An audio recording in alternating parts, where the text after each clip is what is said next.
We are back. We are continuing on with our uh, series. It's going to be quite a long series. For now, we're giving it to you once a month. Perhaps we can get more frequent with it. Y'all willing? We'll see what goes on with that. We're dealing with the words of Messiah, the words of the Master. We'll be dealing with all of the significant events that caused the master to speak.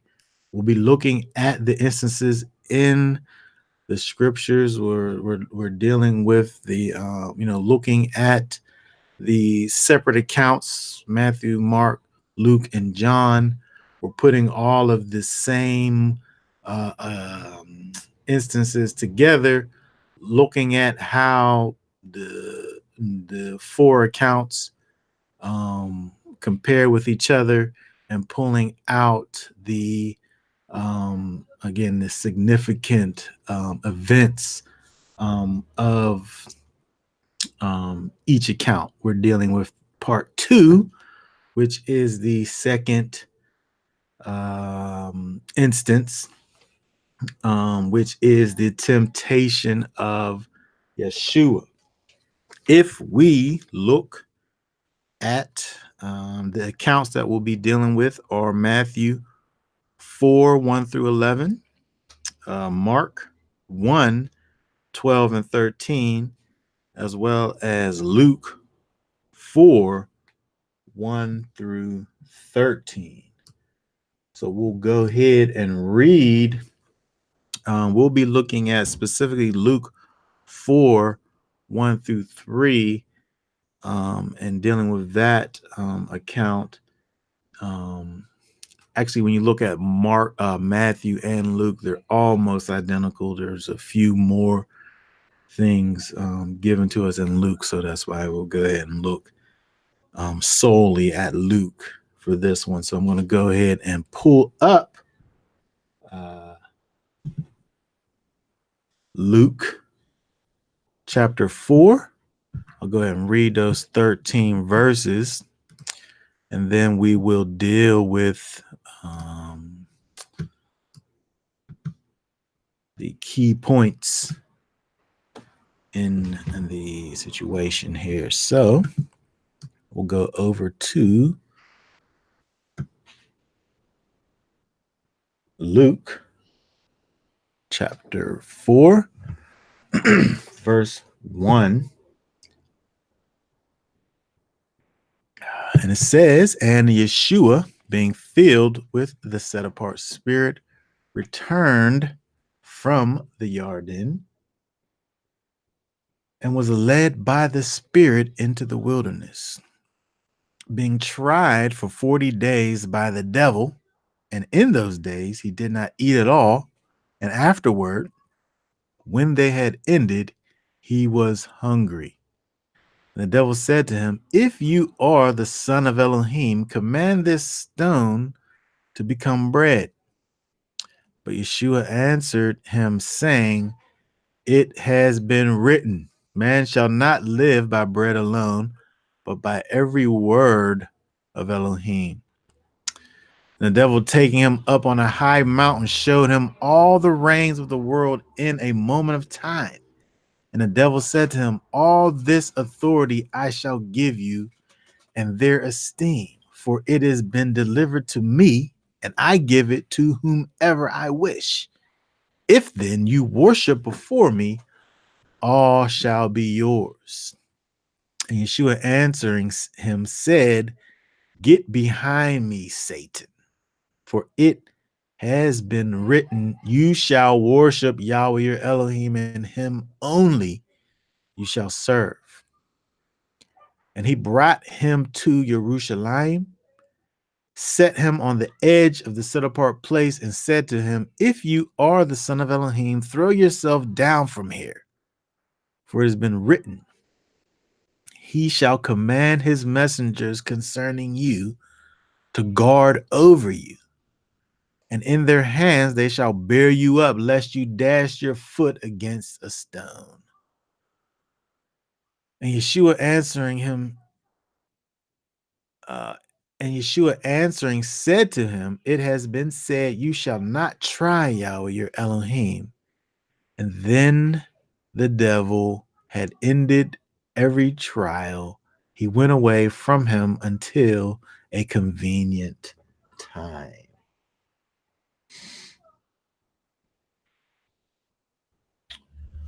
Okay, so let us go back. Let us go back up here and look at a few things. First of all, when we go back and look at the scene that's set here, we see immediately following after, um, you know, the immersion of Yeshua. He goes and he's immersed in the water, and the spirit, falls down upon him. Those that are there hear, "This is my son in whom I am well pleased." All of that goes on, and you see when we look over here in Luke, where it says over there, "Return from the Yarden." That's, he's returning from over there, when what it just got finished telling you about previously, and was led by the Spirit into the wilderness. So we want to just think about this a little bit when we think about the process. When we think about the process, if we look back, this is the same process that we see with the young nation of Israel. They passed through the water. They received the law, the Ruach, the character of Yah, and then various testings and trials happen in the wilderness. In the wilderness. Let me pull up here. Let me pull up some scripts here. Let's go over to Deuteronomy 8. 8, starting with verse 11. Where it says, be on guard, lest you forget Yahweh your Elohim, by not guarding his commands and his right rulings and his laws, which I command you today. Lest you eat and shall be satisfied, and build lovely houses and shall dwell in them, and your herds and your flocks increase, and your silver and your gold are increased, and all that you have is increased, that your heart then becomes lifted up, and you forget Yahweh your Elohim, who brought you out of the land of Mitzrayim, from the house of bondage, who led you through that great awesome wilderness, fiery serpents and scorpions and thirst, where there was no water, who brought water to you out of the flinty rock, who fed you in the wilderness with manna, which your fathers did not know, in order to humble you and try you to do you good in the end. You then shall say in your heart, my power and the strength of my hand have made for me this wealth. When we look and we see what happened with um, Israel, it says over here, who led you through that great and awesome wilderness, right? The Most High led his people into this great and awesome wilderness, knowing that he was going to give them all of these blessings. He knew that he was going to give them all of these blessings. But you can't just give Israel, or anyone for that matter, a bunch of blessings without no testings. Ain't no blessings without the testings. That's a you can hashtag that, right? So part of that process is going through the wilderness, and we saw that with Israel. We see that with Yeshua, right? We see it with Yeshua, right? But when we look at what we see with Israel, of course, that is just a picture. It really happened. We're talking about historical events, but it's a picture of what is yet to come. Paul understood this. Look over here at 1 Corinthians. 1 Corinthians 10, verse 1. For I do not wish you to be ignorant, brothers, for all our fathers were under the cloud, and all passed through the sea, and all were immersed into Moses in the cloud and in the sea.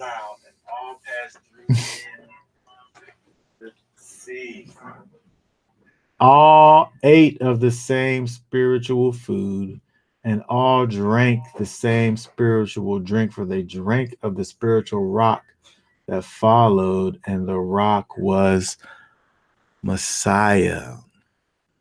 Right? So when we look back at Moses, we look back at Israel, we look back at what they did, the processes they're set for us, right? They come out of bondage. They go up to the mountain, and then they go out into the wilderness. Right? Same thing. And when they're out there, they get what? Tests and trials. Tests and trials. Right? They're not just taking a detour for detour's sakes. Right? The wilderness is there's purpose behind the wilderness, right? There's purpose beyond this testing and trying situation. Let's look over at James. Let's look over at James. We're gonna deal with Yeshua. We want to deal with these principles first, right? Because this process that Israel did, the same process that Yeshua went through, is the same process that we go through, right? We have to understand this. So let's go over to James Yaakov 1 and 13.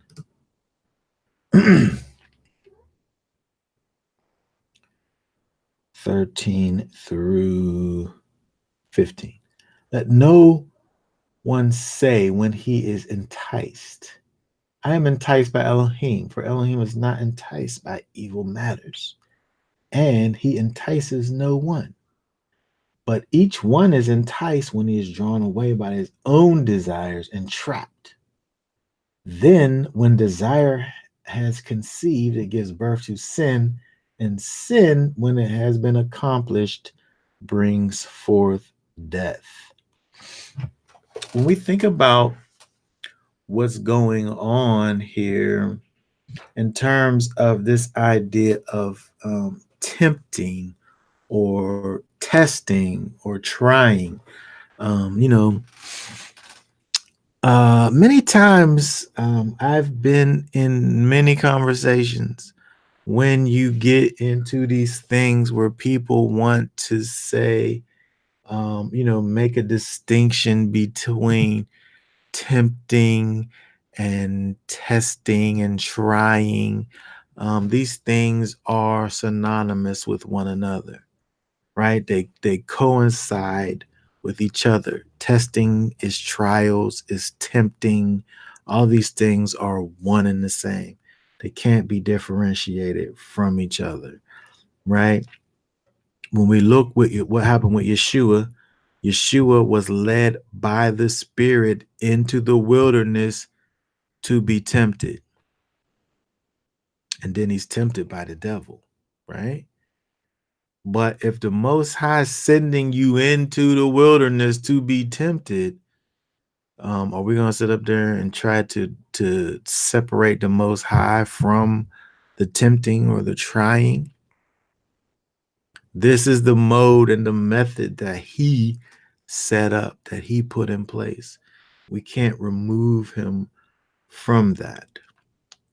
What we have to understand when we think about this verse over in James is this thing that's going on is for the betterment of the one that's being tested, right? There's a purpose behind the trial. When we go back to Deuteronomy, when we read in chapter 8, the purpose of the wilderness experience was to cause Israel to be on guard lest they forget their Almighty, right?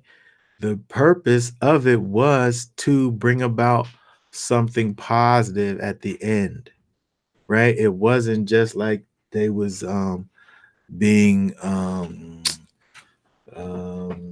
moved into a bad. Well, if they very well may have been moved into a bad situation, but the the um, the the desired result of the bad situation was good, right? And we have to be able to understand this concept. It's interesting when we think about the way that Messiah taught. He always talked about agriculture, right? He always taught to these people, and I don't believe that it was only because he was talking to people that were farmers. It wasn't the only reason. Um, he spoke to those people in that way. Maybe yes, because they were farmers, right, and they were in touch with agriculture and nature and times and seasons and so forth. Excuse me. But we have to be able to deal with these concepts.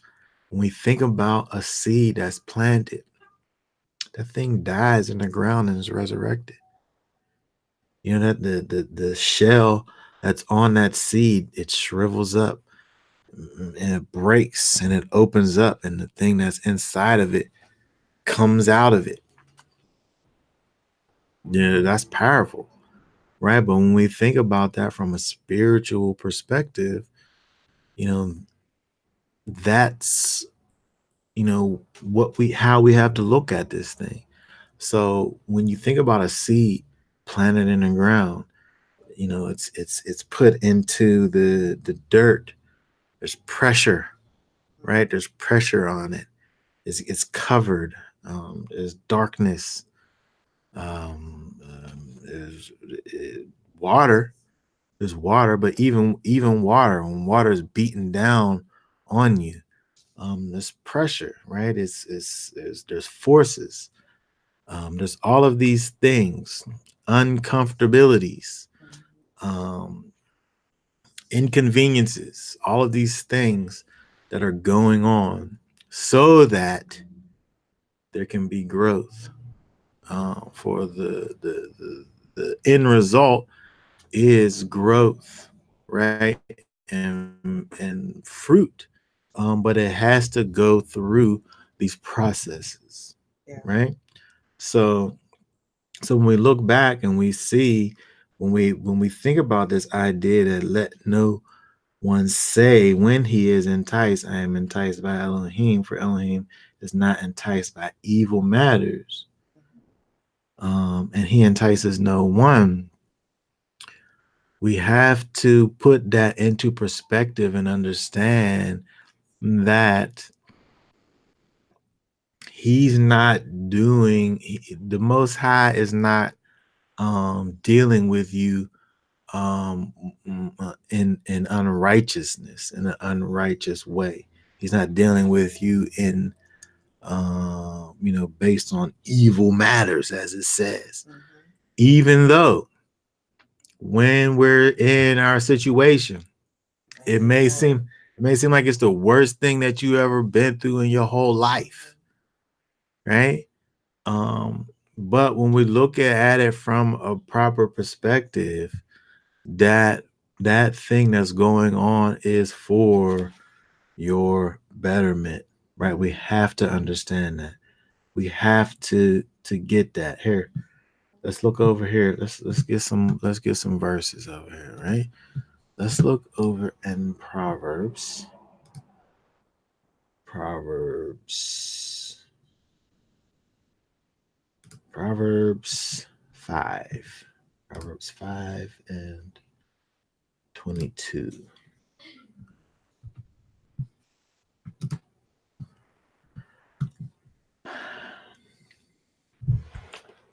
The wrong one is entrapped in his own crookedness, and he is caught in the cords of his sin.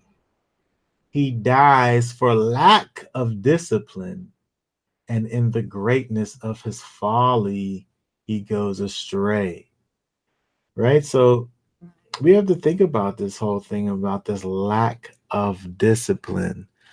This person who doesn't have any discipline, he doesn't have any pushback against the things that he's doing. He's just going forth and doing whatever it is that he wants to do. In his crookedness, right? He's going off in his crookedness, and he gets entrapped in all of this stuff, right? Yep. He dies. That one dies, the wrong one, the wicked one. He dies, right? Because he didn't have no pressure on him. He didn't have nothing that was going against. He didn't have nothing that was breaking down his external shell, softening it, allowing the perfect environment for his inner greatness to come forth. That wrong one didn't have none of that. He just went around, he did whatever he wanted to do. Yeah, in the greatness of his folly. Right? That one goes astray. Right? So again, Yeshua being who he was, he had to go through this.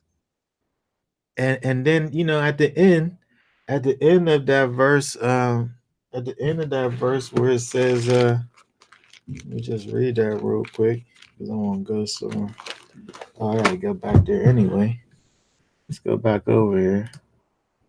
He had to go through this period, as it's going through this process that we all go through. But look what it says over here. Look what it says over here. And the devil had ended every trial. He went away from him until a convenient time. It wasn't even over. It wasn't even over after this 40 days, right? It was going to be more stuff that was going to happen whenever it was convenient for Hasatan to come and mess with him some more. It's not like we just, like it's college or something. You go and you have these things, these tests, and you pass the test, exams and all of this, and you pass, and then it's over after that. You get more after that whenever it's convenient. Right? Okay, so let's go back up here. Let's look at a couple things here. We dealt with this whole thing about the being tried, testing, right? The pressures, these things. Your life is going to be made hard. This is something that, we got to understand this. People who have a hard life and they turn to the master, they turn to Yeshua, with hopes that their life is going to be made nice, because they came to Yeshua. Um, you know, I think we got to get this thing out of our heads, because that's not how this goes, right? If your life is just full of just happiness and butterflies and peaches and cream, bubblegum, and all of these things, right? If that's what your life is filled with, you're probably in the midst of gross iniquity. I'm just gonna say, because Yeshua himself was not able to the creator made flesh was not able to just have just a regular. He had people trying to kill him every day. He was hiding out. Like he got to the point where, he had to lay low. Right? He came out. What's that? What's that? Whenever them people have them little things where they like show up certain places, and with their little restaurant like pop up. Yeah. He did like pop up. Truck. I don't know pop up, but yeah, pop up. Yeah, just like pop up healings. He would just roll up. A bunch of people come. He do what he got to do, and then he was out because some people was trying to kill him. He had a dangerous job. I know, saving his people, bringing life, to the dead and light to the darkness. That's dangerous out here. We have to understand now. That's what we got to look forward to. That's the type of things that we have to look forward to. Maybe ain't nobody trying to kill you per se, like take your life. But they definitely will fight against what you're doing. They'll try to steal your happiness. They'll call you all kinds of names and put you back where you might have been 10 years ago or something.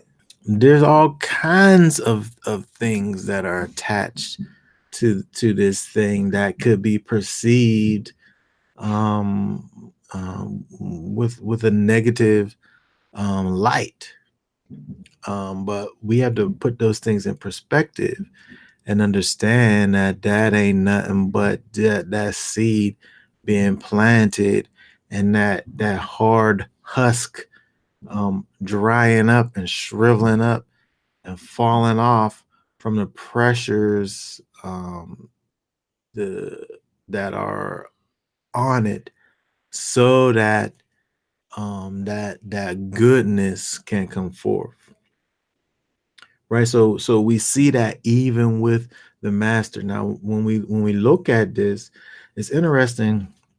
When I think about the things that we see with Messiah that bring out, his humanity, that show us, his humanity, I always just right away think about, um the the him in Gethsemane, when he says just real quick, if this cup could pass from me, right? Not my will, but thy will. It shows you, kind of a distinction.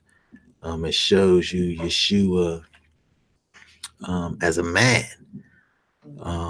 as opposed to as Elohim. But when we also see that here, right? Because when we think about Messiah, from, the standpoint of being Elohim, he's the most high in the flesh. right? But we have to think about what it was like for him to actually be in the flesh. We have to see, look at some of these things and recognize what's going on. And in this instance, these temptations here definitely cause us to see these things don't mean anything. These things don't mean anything if we think about Messiah from his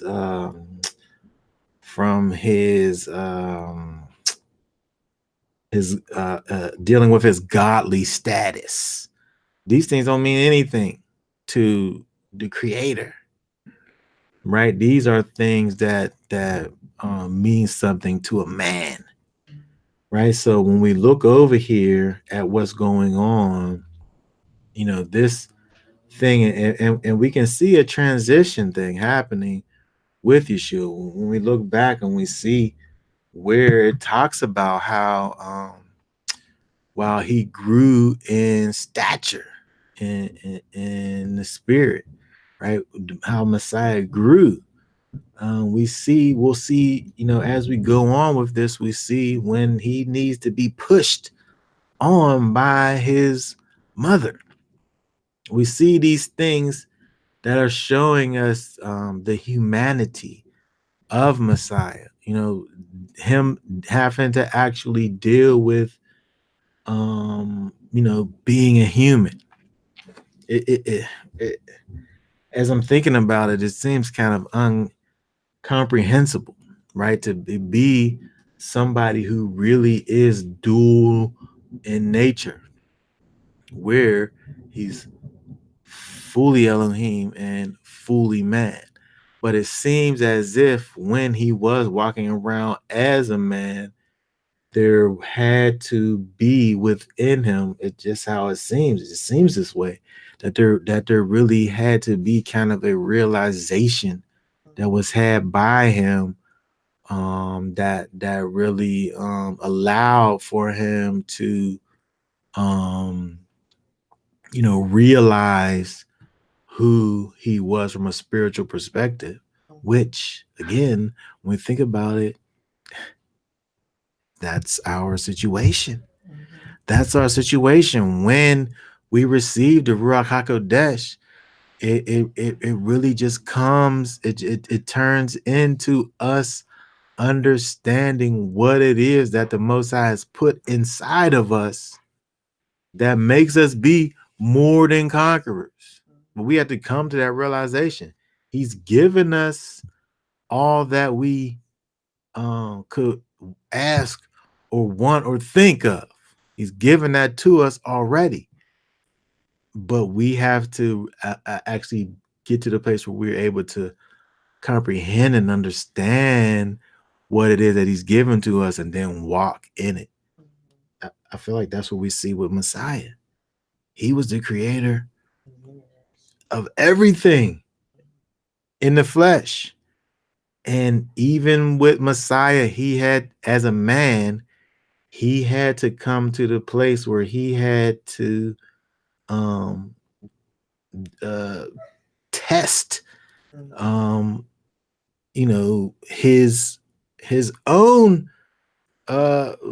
his own faith in his own self. Yeshua had to believe in his own self so that he could be saved. This is crazy. Okay. Let's look over here. Let me pull up. Let's pull up Hebrews. Hebrews chapter 4. We're looking at this. We're going to deal with these temptations. Let's look over here. Hebrews chapter 4 and 15. It says, for we do not have a high priest unable to sympathize with our weaknesses, but one who was tried in all respects as we are, apart from sin. we have to understand who Yeshua is, and from a spiritual perspective, from an essential perspective, he's Elohim. He is Elohim, but he did come and put on this sinful flesh.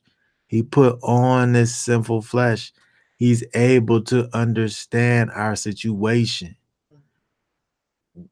He was on high, and he took off. He took off. He took away from himself. He lessened himself. He humbled himself and came and lived and dwelt as we are in this place. He knows about this flesh. He found out about it firsthand.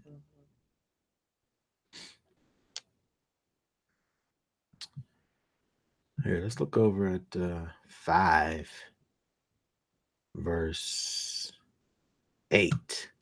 Though being a son, he learned obedience by what he suffered. And having been perfected, he became the causer of everlasting deliverance to all those who obey him, having been designated by Elohim a high priest according to the order of Melchizedek. It says over here, he learned obedience by what he suffered. This is powerful. When you think about Yeshua, who is the Word, he's the Word, right? Yeshua is the Word. So the concept of obedience is something it's not really, it's irrelevant. My word that comes out of my mouth don't have a choice. I don't have a choice about anything. I'm speaking the words out. They're not doing anything but what I'm saying for it to do. Right? Yeshua is one with the Father. He's the word of the Father. He's the manifestation of the wisdom of the mind of the Father. There's not like an in-between part where, like in my mind, I maybe think about what I'm gonna say and decide whether I'm gonna say. That stuff's not going on, right? He is the manifestation of the mind of the Father, and he proceeds out from it. But in this physical realm, when he entered into this flesh, there was a different kind of thing that went on where he walked as a man, and he had to sit up there and make choices and decisions about the mind of the Father, which he was in tune. He heard from the Father, right? But there was a type of separation. He was in the flesh, and these things then now had to been filtered through his own mind. All of that, this his carnal mind. All of the ruach had to be filtered through that. So then now it says, though being a son, though being the one that builds that continues the building of the house of the Father, though he was that, he learned obedience by what he suffered. He went out and learned about the pain and the pressures and all of this. He learned, and this obedience thing, right? But he had to learn it so that he could be an example for us, right? So I'm saying all that just to say, when we see this in Israel, we see this with Yeshua. This also is our truth. This is our situation. Our thing goes just like this. I mean, if we don't have these sufferings, and can't be suffering because of unrighteousness, but suffering in righteousness and through righteousness, that's how we grow. That's was one of the, just like you were saying about that seed in the ground, having Yeah, all that pressure and everything on it. That's how it grows. right. Right. If that outer shell, if that outer shell don't break, then the inner part can't come out. Mm-hmm. So the situations have to come about to cause that outer shell to become weakened and diminish and wither so that that inner thing could come out.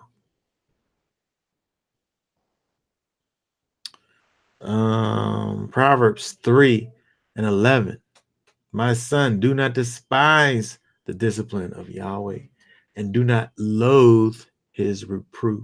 Mm-hmm.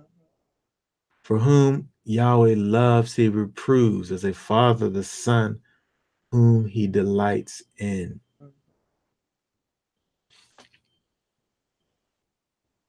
Right? So this is the process. This is how it goes. Mm-hmm. And Yeshua himself was not able to get around the process. Right? So let's look over here at what it is that went on. Let's pull this back up over here. Let's look at this. Let's see here. Luke. Back to Luke chapter 4 and verse 3. Let's deal with it, okay? Luke chapter, and the devil said to him, if you are the son of Elohim, command this stone to become bread. Okay, now this is interesting here. If you are the son of Elohim, remember, this is going on after what we saw over there in with the immersion of Yeshua, this is my son in whom I am well pleased. What's going on here? I got into an interesting discussion um at the penitentiary last month. With the question was, is Hasatan all knowing? Is he know everything? Um, I said I my answer was no. My answer was that's something that it seems is reserved for the Most High. Um, but we talked about the fact that he is the Prince of the air. So when things become manifest, he becomes aware of these things. Mm-hmm. Um, but he doesn't know everything, right? So over here, this idea now has become manifest. This is my son in whom I am well pleased. Is Hasatan here doubting the situation? Prove it. Prove it. Prove you're the son of That's Elohim. what I just, yeah, you got immersed. That came out.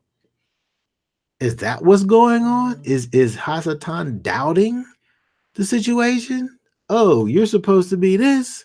Well, go ahead then. Turn this rock into some bread if that's who you are. Or is he trying to propagate or instigate doubt in Yeshua? Again, dealing with the fact that he is a human. He's a man, right? He's experiencing this situation, right? These aren't just This isn't just like some they're not just going through some motions here, right? This is something that's going on. It's real. Yeah, it's not like play, right? This is serious. Hmm. He's Messiah's fasted. It's not like a reality show and they got the Yeah, camera. yeah. Like here, say this. Uh-huh. Everybody's gonna like this if Like you. Beard Girl Yeah. sitting in a trailer Excuse me. somewhere and then coming out. He's actually going through this. Yeah, right. So this means something, right? It said and in those days he did not eat at all, and afterward, when they had ended, he was hungry. Yeshua was hungry. His body was tired. He was hungry. He was hungry, right? And so the devil is he's honed in on that. Oh, his body is weak. His body is weak. Here, I'll tempt him. Make this stone be bread. Hasatan, that's what the devil will do, right? Shift the focus. Right? Shifting the focus. Right? If you're the son of Elohim, if you're the son of Elohim, well, who cares about if you're hungry or whatever? Right? But if you're the son of Elohim, here, feed yourself. Right? He shifts the focus. Right? That's what happens out here. Right? That's what happens out here with us. Right? Start trying to deal in righteousness. You start trying to walk in the path. You start trying to do that which is pleasing in the sight of the Almighty, and then here come the devil shifting the focus, taking the things away from the spirit and pointing you towards the physical. What in the world? If you're the son of Elohim, make this stone be bread. If you're the son of Elohim, who cares? Noah was up in the. I mean, Moses was up in the mountain when he was in the presence. When he was in that spiritual presence of the Almighty, he didn't need no food for them 40 days. The thing that was causing Yeshua to be in that place of hunger was his flesh. But as soon as he was able to shift his focus to the spirit, that wasn't going to be an issue. So we see over here, Hasatan. That's what he's doing. He's the adversary. He's sitting over here. That's what he's doing. He's shifting the focus. If you're the son of Elohim, You should have just stopped right there if he's the son of Elohim, period. But because he's Hasatan. no funny little song. Okay, so look over here. Look over here, right? So this is what we gotta understand. And it's hard for us to understand. It's hard for us to understand. Mm, mm, But we can't be victorious less we understand. For the mind of the flesh is death. Romans 8:6. The mind of the flesh is death, but the mind of the spirit is life and peace. If we are carnally minded, if we're carnally minded, if the only way that we're able to look at things, if the only way that we're able to deal with these things is as far as our carnal mind can take us, guess what? The end of that is death.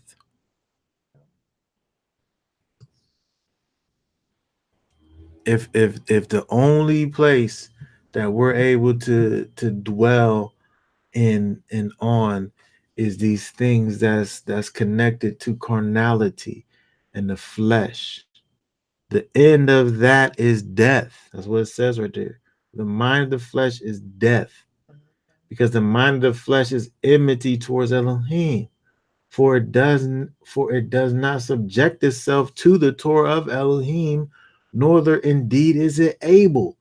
In your mind can't even cause you to be subjected to the Torah of Elohim. Mhm. These things is a conflict of interest. Mhm. These things don't go together.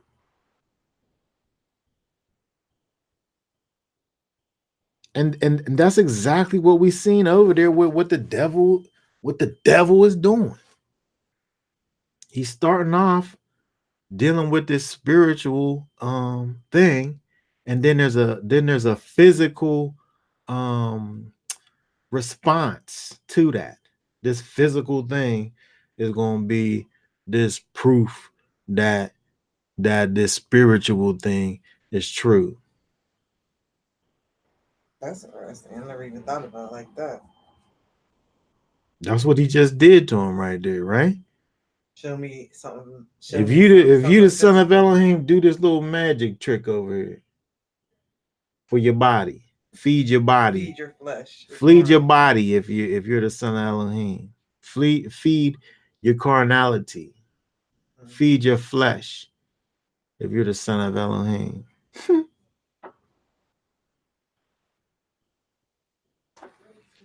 That don't make any sense. Nah, it don't make any sense. Here, look at this. Romans 6:16. 6:16. Do you not know that to whom you present yourselves servants for obedience, Mhm. you are servants of the one whom you obey, Yep. whether of sin to death or of obedience to righteousness? Mhm. Again, this is one of the biggest things that we have to be able to understand. And Yeshua is showing us this lesson right here, dealing with this idea of, am I going to follow after the spirit, or am I going to follow after my carnal mind? Am I going to let my carnality be the thing that leads and guides me? Am I going to be obedient to that? Um, or am I going to be obedient to righteousness? Am I going to be obedient to those things that are connected to the Almighty? Whichever one I choose,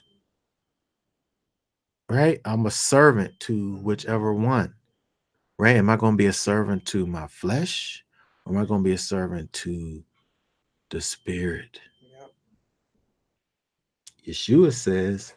Yeshua got an answer, right?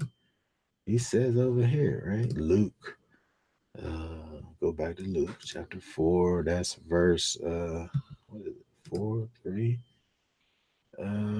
4. But Yeshua answered him, saying, when he sat up here and tried to get him to make this stone be bread, for it is written, man shall not live by bread alone, but by every word of Elohim. Mhm.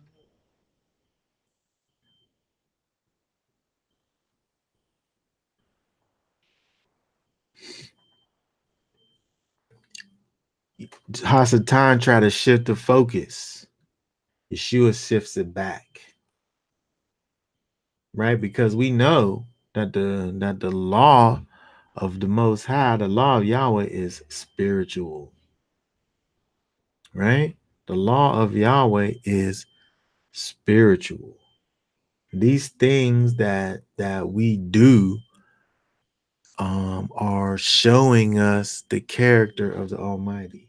Mhm. When we walk out the Torah, when we walk out the law, statutes, and commandments of the Almighty, we're manifesting the character of the Almighty. Over here, this verse is showing us that we can't be living for this bread. We eat, we gotta eat, we gotta feed these bodies, but it says man shall not live by only bread, by bread alone, You can't just sit up here and feed your body only. You got to be, you have to, you got to live by every word of Elohim, which, of course, if we're walking in the Torah, right, all of those things is dealt with, right? All of that stuff is included in the word of Elohim, right? But the reverse is not true, right? So we have to get to the place where we're putting that flesh, that carnal mind in the back and letting the spirit be the thing that leads us and guides us with the situations and circumstances and things is going to try to shift our focus. Distract us. Distractions, that's a distraction if I ever did see one. And it's a tailor-made distraction, right to the situation, the weakness that you're in at the moment, right?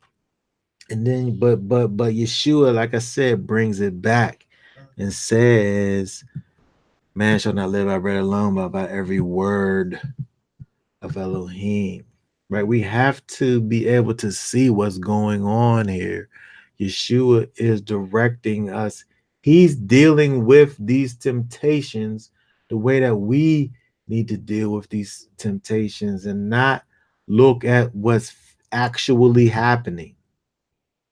Because if he would have sat up here and dealt with what was actually happening, the fact that he was hungry, and then this situation feeds that hunger. The situation that was presented feeds the hunger.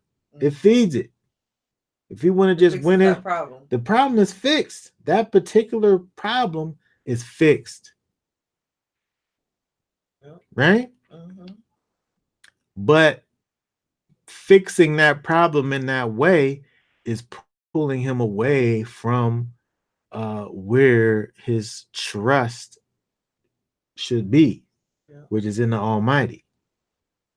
And that's, this devil is crafty, right? So he's gonna put forth these things where it makes sense. When you think about this, you really have to look at what's going on, because on face value, it seems as if, yeah. So what?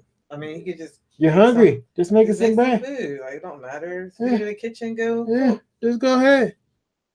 I'm supposed to be fasting and dedicating myself to a particular thing, but if I'm hungry, just go ahead and eat. It's just food, whatever. It's just something that I decided to do, but whatever. It doesn't seem like his 40 days was over too. That it seemed like he was going to do it for 40 days and it's done. Yeah. So why not just go in there and make yourself a sandwich? Right. But when we look at what's actually going on, again, it's that shifting. Yep. That shifting of the focus. Try to take that from. That's why he brought it back to every word that proceeds out of the mouth. That's his food. So let's pay attention to what he did, right? Let's pay attention to how he did it. So if we look over here, what's this say? Deuteronomy 8:3. And he humbled you and let you suffer hunger and fed you with manna which you did not know, nor did your fathers know, to make you know that man does not live by bread alone, but by every word. Look at what is going on there. He sends you back where it talks about this bread that was from heaven, that this spiritual food. It was a physical thing. But it was this thing, manna. Manna really is a representation of Yeshua. Yeshua tells us that. But when you think about it, it's this thing that comes down from heaven and you don't really know what it is. You don't really know what the substance of this thing is. It looks away, it tastes away, but you don't really know what it is, but it sustains you. It seemed like it tasted like whatever you made it taste like. And it said, oh no, did Coriander. it taste like coriander or it look like coriander? The color of it, whatever the case may be, it sustained you. Mhm. It sustained you, and it came from heaven, right? Yeah. John, John 6, John Yochanan 6 and 47. It resembled coriander. Oh, resemble. So it just kind of looked like coriander, but it tastes like honey though, didn't it? What did it say right there? What verses you on? Numbers 11. Did it say it tastes like honey? Uh, I might just totally made that up. What did it say about coriander? let me see.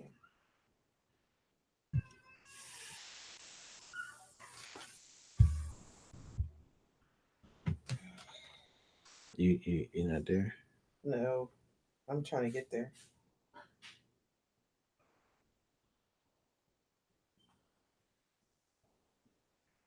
Okay. Why you doing that?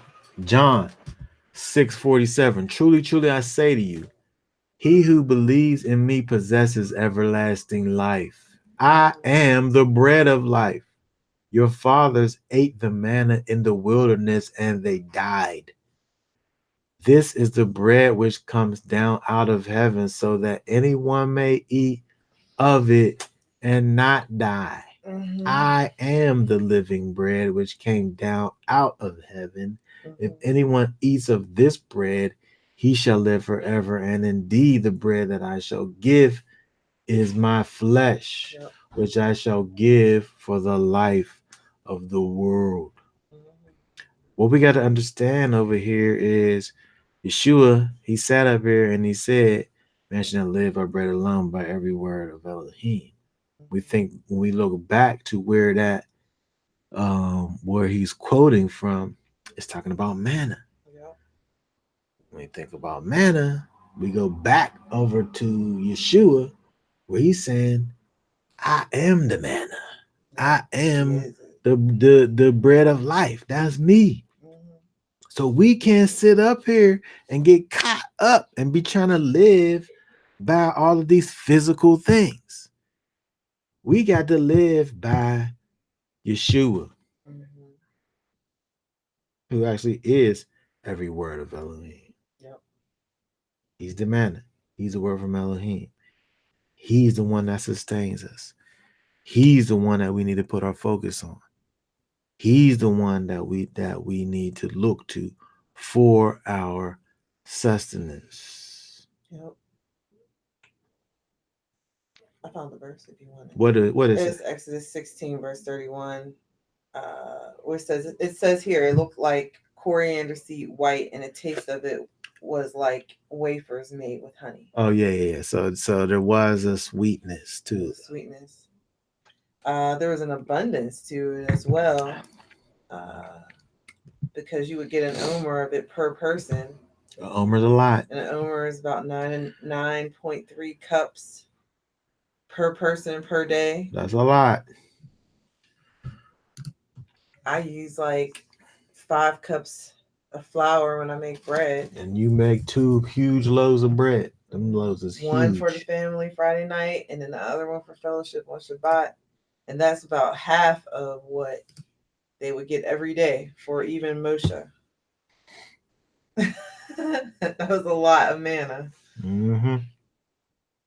Okay, so when we think about this thing here over here, Mm-hmm. again, Hasatan, he's sitting up here, he's shifting the focus. He's bringing it to the flesh. He's bringing it to carnality. He's bringing it to, the carnal mind as opposed to the spiritual mind. First Corinthians 2 and 10. But Elohim has revealed them to us through his spirit. For the spirit searches all matters, even the depths of Elohim. Yep. For who among men knows the thoughts of a man except the spirit of the man that is in him? So Mm-hmm. also the thoughts of Elohim no one has known except the spirit of Elohim. And we have received not the spirit of the world, Mm-hmm. but the spirit that is from Elohim, in order to know what Elohim has favorably given us. Yep. which we also speak not in words which man's wisdom teaches, but which the set us apart spirit teaches, comparing spiritual matters with spiritual matters. But the natural man does not receive the matters of the spirit of Elohim, for they are foolishness to him, and he is unable to know them because they are spiritually discerned. When we sit up here and we think about things from a carnal perspective, we can't understand spiritual things. These spiritual things are foolishness to us because we're not thinking about it from a spiritual perspective. We're thinking about it from a carnal perspective, right? Hasatan wants to get us into our carnal mind so we can't understand what the Most High is doing. Again, when we want to sit up here and try to kind of rationalize and we want to sit up here and put these things together in our minds so that they're able to make sense to us, that's carnality. You know things of the spirit by the spirit. You can't study the spirit. Can't, like, your mental reasoning skills, No, critical thinking skills, or whatever. they ain't doing nothing for you. If that was the case, these people out here will be way further along than they are, because they sit up here and they read into all of these things, right? If information was a thing that was going to get you where you need to be, um, we are in the age of information. At your fingertips, on your phone, everywhere you go. It's connected to your bodies. Like, well, Elon Musk sit up here and talk about people as cyborgs because at your beck and call is anything you want to know. Google it. All you gotta do is Google it, and you got your phone in your hand. You got your phone in your hand. All you gotta do is just push the button. You know all things. YouTube it if you want to see how it's done. Yeah, whatever. But these spiritual matters, these things that got to do with the spirit, that's foolishness to you. You don't get that. You don't get it. Which we also speak not in words which man's wisdom teaches us. Man's wisdom, that's Google. Are going to Google University, the congregation of Google. Not in words which man's wisdom teaches, but which the set apart spirit teaches, comparing spiritual matters to spiritual matters. When Yeshua sat up there and said, "Man shall not live by bread alone, but by every word of Elohim," he's talking about get away from this carnality and enter into the Ruach HaKodesh, the things that actually comes forth out from heaven, that manna, that spiritual manna, who is Yeshua and eating this flesh.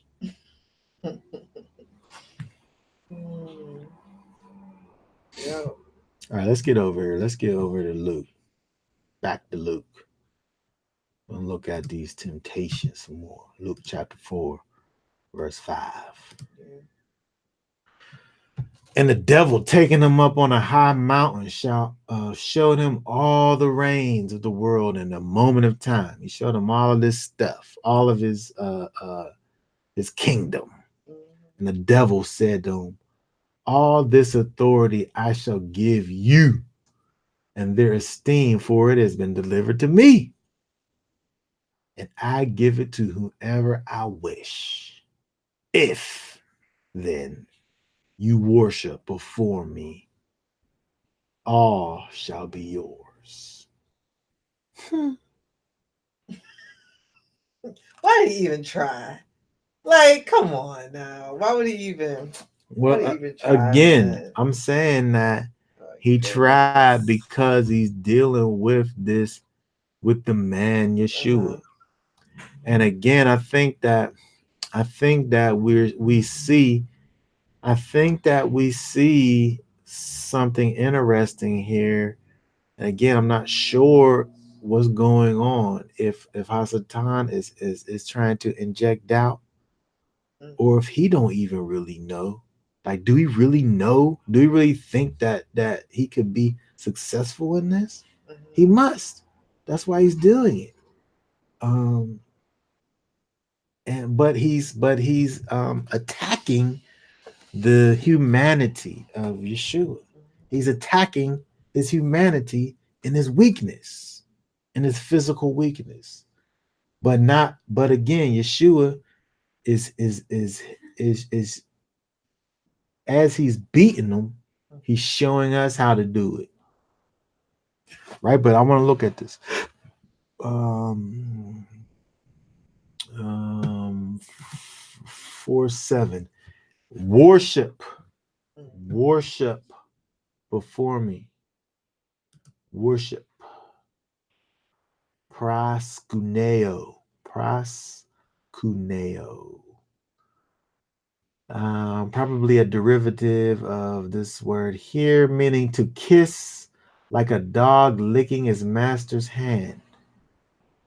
To fawn or crouch to, that is literally, figuratively, prostrate oneself in homage, do reverence to, adore, worship, bow down, kiss my boots, lick my hands, like the dog is just waiting for some food, or that just got fed and is licking off the the um the residual juices and crumbs off of your fingers.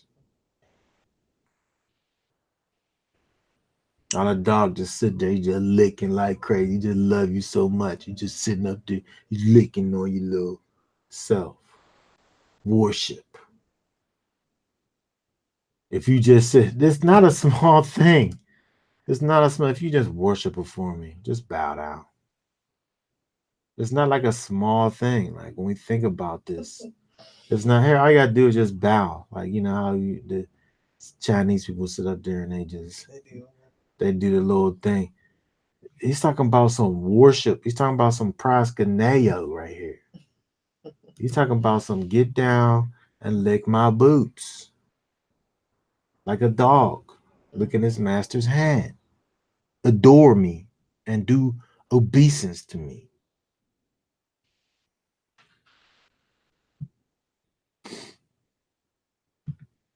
Here, let's look at this real quick.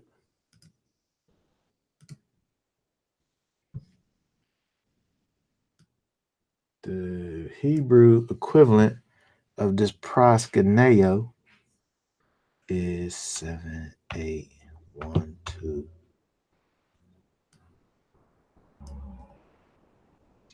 8.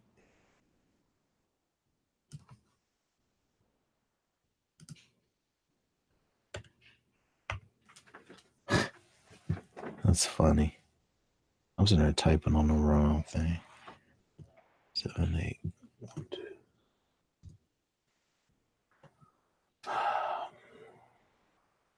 Shaka, shaka, to depress, that is prostrate, especially reflexively in homage to royalty, what you would do to a king, right? Whatever you would do to a king, the devil sitting up and saying, here, do that to me. All this authority was given to me. I'm gonna give it to you. I could give it to you if I want to. This mine's to get. All you gotta do is bow down. Do some obeisance to me. Reverence. Stoop down. Make yourself low before me. Worship me. That's idolatry, right? That's idolatry. But we gotta see, we gotta, when you think about this, right? You think about the devil. and his craftiness, how he's getting at Yeshua in this time of weakness, and he's hitting him with these things, right? But that's how the devil gonna do you too, like that, right? You can have all of this stuff. All you gotta do is just bow down to me. Make them your God, basically. That's all you gotta do. Worship me. Worship me. I'll give you anything you want. Anything you want, you can have it. All this stuff is just at my fingertips, and you can have it. Just worship. It's idolatry, though. That's idolatry.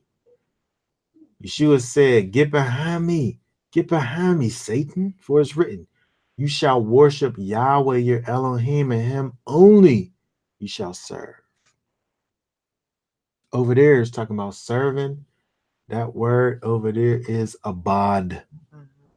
Abad.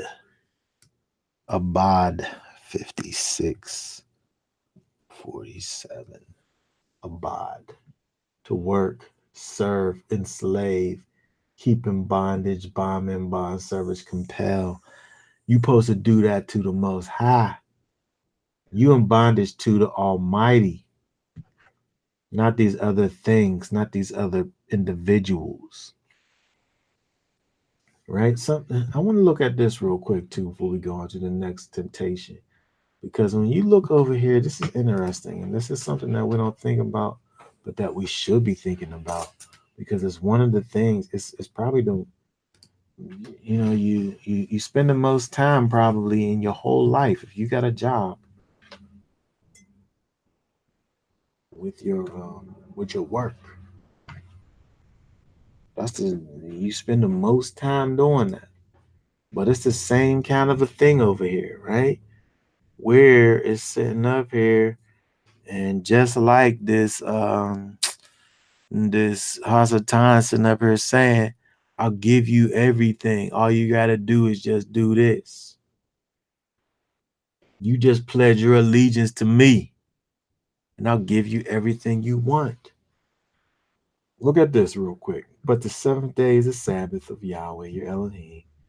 You do not do any work. You do not do any work. This word over here, work. Look at this word work here. Melacha. Melacha. Melacha. Dutyship. That is ministry. Employment. Work. Labor. Business. Industrious. Occupation.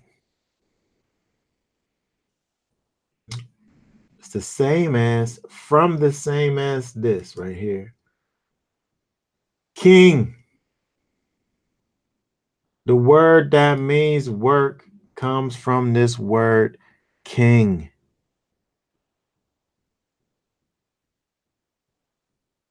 When you think about this, when you think about the connection here between this work, this thing that connects us to the world, the thing that connects us to the world, is it ruling us? It's giving us all the things that we could hope for and ask for, isn't it? Work. It's giving us all of these things. All we got to do is just pledge allegiance to it. All we got to do is put nothing above it. Put nothing above this thing. And I'll give you all your little heart's desires. Right? We got to think about these things, right? Because it's not hard for us to think about, work and have it be right over here, right over here in the same vein of what the devil's doing, right? Or just giving us all that we could hope and dream for, right? If we just put our trust in these things that aren't the most high. We can't allow our obeisance, our reverence, our dutyship to be given to anything, anyone other than the Most High. Only. That's who we serve. These other things are means to an end. We have to always be able to keep these things in their place and understand that, we're in this place and we got to do certain things to an extent, to an extent. But as soon as we let these these things that are in this world that we deal with, as soon as we put these things that's in this world above the Almighty, you that's idolatry. It's idolatry. And we may not think about it in that way, but we better think about it in that way because that's just what it is. Right? We have to understand who we're giving our service to. Okay, I want to keep on going so we can wrap this up over here. Verse 10. Um First verse 9. And he brought him to Jerusalem, set him on the edge of the set apart place, and said to him, if you are the son of Elohim, he does it again. If you're the son of Elohim, throw yourself down from here. For it is written, you shall command his messengers concerning you to guard over you, and in their hands they shall bear you up, lest you dash your foot against a stone. And Yeshua answered him, said, it has been said, you shall not try Yahweh your Elohim. So let's look over here. Let's look over here with this. We're gonna break it down over here, but we're gonna look at this Deuteronomy 6:16. Do not try Yahweh your Elohim as you tried him in Massah. What's that talking about? How did Israel try the Most High in Massah? Let's go over here in Exodus 17. Exodus 17 and 7. And he called the name of the place Massah and Meribah because of the strife of the children of Israel and because they tried Yahweh, saying, is Yahweh in our midst or not?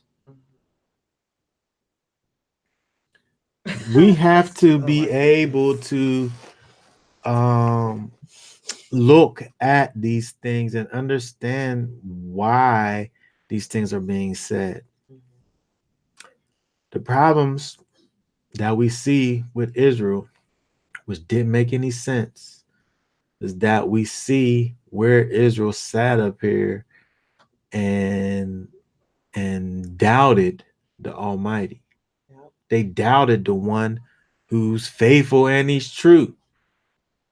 Right? So when we're talking about trying the Almighty, you're trying the one who's faithful. He's the one that's faithful. So you gonna sit up here and try him? This is what Israel did. Is Yahweh in our midst or not? He did all of these things for Israel at the time. They saw him do it. You gonna sit up here and watch me do this and then ask me that question? While you're doing it for them, ask. It's one thing to not have seen these things, which, by the way, Jethro didn't see none of these things. All he did was just hear about it, but then he believed, right? But Israel, if we're going to say, do not try your Elohim as you tried him in Massah, which seems to be what Yeshua is hinting towards, we talking about those who has seen the Almighty and known what it is that he has done. And then you're going to sit up here and doubt him after you already seen him do it. You already seen him do it. You already seen him do it.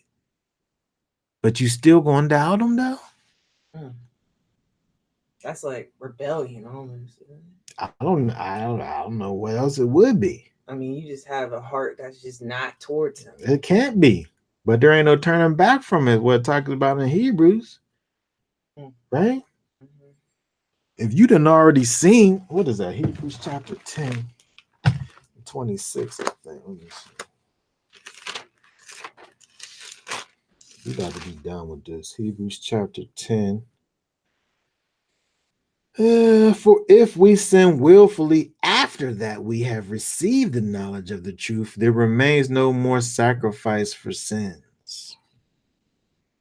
If you're going to willfully sit up here and go against what you done already known and say it, I'm not talking about somebody who don't know nothing. Mm-hmm. How you going to have faith in something and you never really, you can't lose faith if you never had it in the first place. But if you had the thing, Mm-hmm. and then but you turning away from that thing, Now you done crossed the line. but that's the thing that you would do. Make yourself known to me. I'm going, sit up here and we look at this thing, throw yourself off of this thing and have them catch you. Like, but what we're looking at here is this fact of having to kind of, I I, I love my wife, but this is just an example, right? When you sit up here and when you, if I say a thing, right? If I say the thing, I said it, but then I don't want to have to go back and then reconfirm what I've already said, right? If I said it already, I don't got to go back and then reconfirm the thing, right? But this is kind of equivalent, because if y'all said it, if the Most High said it, he don't, and you believed him when he said it, but then now you want to go back after the fact.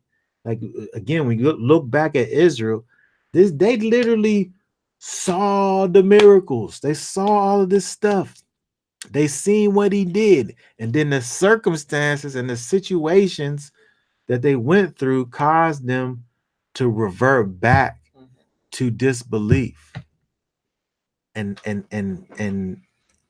doubt Yeah. who the Almighty was.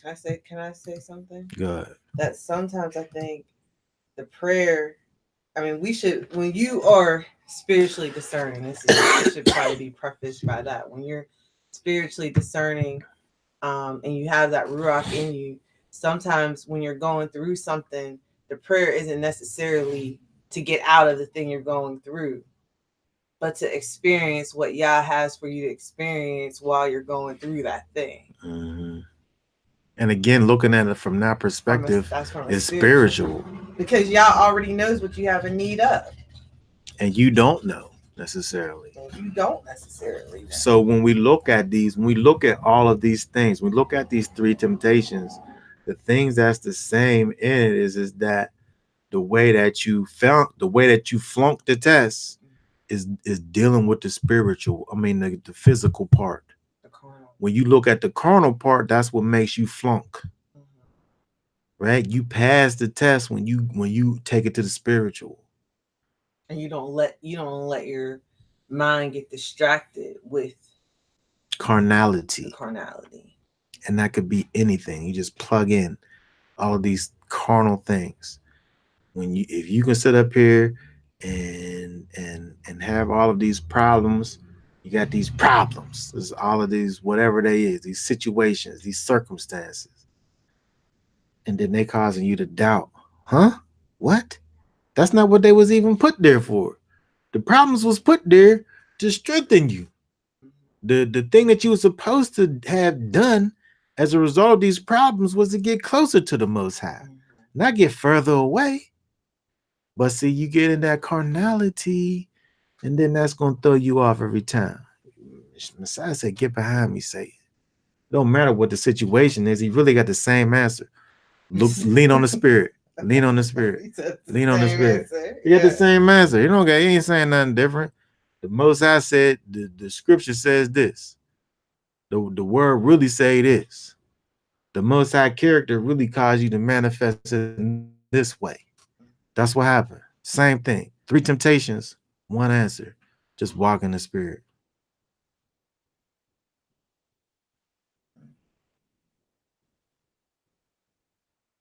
And when the devil ended every trial, he went away from him until a convenient time.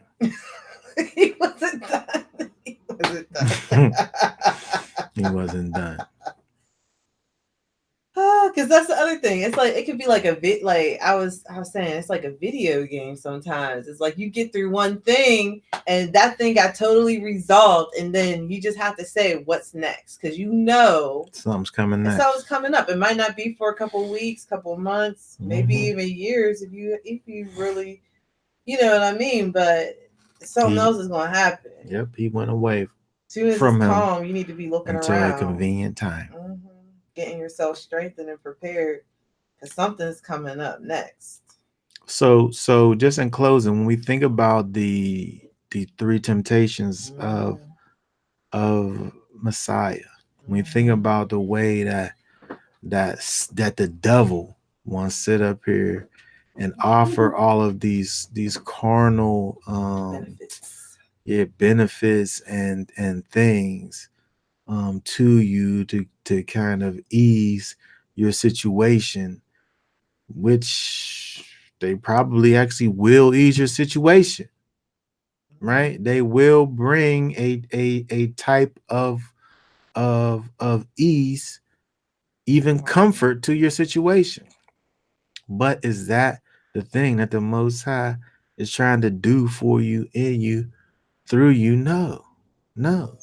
The Almighty wants us to be like that seed, and He wants for that goodness to manifest itself from inside of us and come out and grow into something that's big and strong and has fruit, right? And when we allow, when you think about it in this way, when we allow the natural pressures to do what they're supposed to do, those things wasn't made to destroy the goodness. Yep.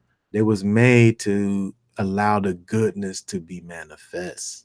And that's what we have to gain from this, because every single time when the devil is sitting up here and he's adding these carnal anecdotes, these things that could potentially feed the carnal mind, Messiah says no, no. What does the Most High say? What thus says Yah in this situation? That's what we got to do. We have to be able to look to the things that Messiah has done and gain understanding from what he's done, because he's an example. He gives an example for us. He walked this walk out so that we could know how to do it. Yep. Okay, so that's what we're going to say about the 3 temptations of Messiah at this time. We're going to go ahead and be done with dealing with this for now. And we, Yah willing, will be back to deal with more of the words of the Master. All right. Hallelujah.